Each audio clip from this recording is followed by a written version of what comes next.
am transforming Brendan here into a witch.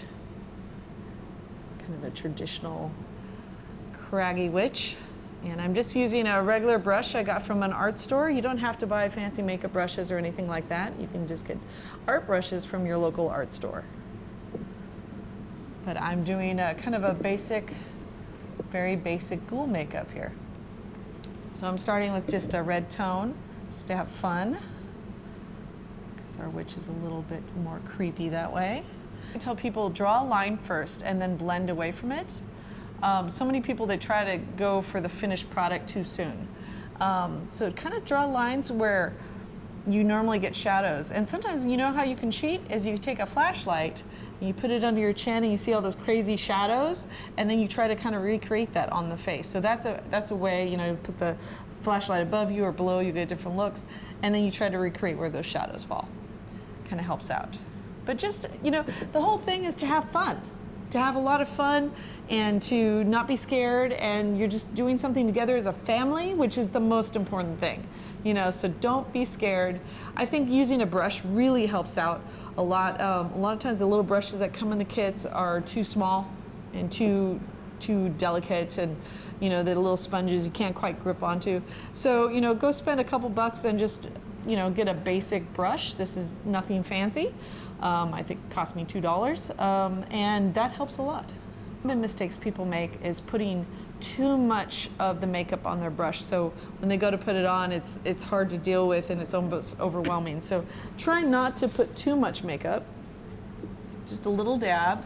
And if you find you've got too much on your brush, what you can do is just wipe it on a towel or something to get a little bit off of there. So. Another common mistake is do your shadows first, then go back in and do your highlights right next to your shadows. And that just makes everything pop. Cream makeup, it's actually, if you have a tiny bit of moisturizer, it can help blend and make it easier to smooth around. So I say with cream, that's a good call to put a little moisturizer on. But with water base and any other kind of base makeup, usually have your skin, no moisturizer, nothing, just dry. And then it sticks better.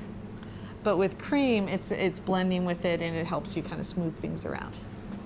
Everything in the stores should be safe for skin and everything, but look at the package and make sure that you don't see mold or anything like that in there, especially if you're buying it from a discount store. Make sure that it's not, it looks like the package is newer, and look at the makeup itself, make sure that it doesn't look suspicious as far as, you know, maybe being old or having sat in the store for more than a few Halloweens.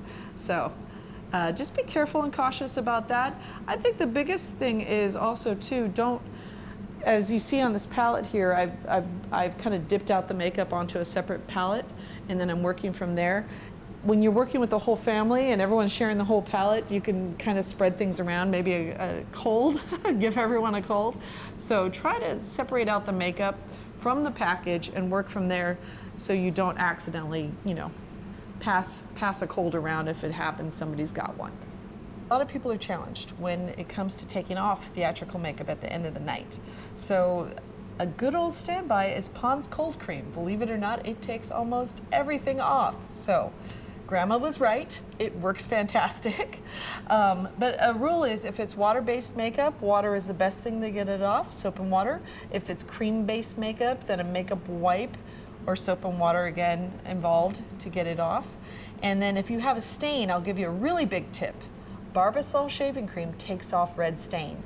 So if you get stained by the blood, like your hands are bright red and you gotta go to work the next day, use shaving cream, especially the foaming shaving cream, to get off all the stain.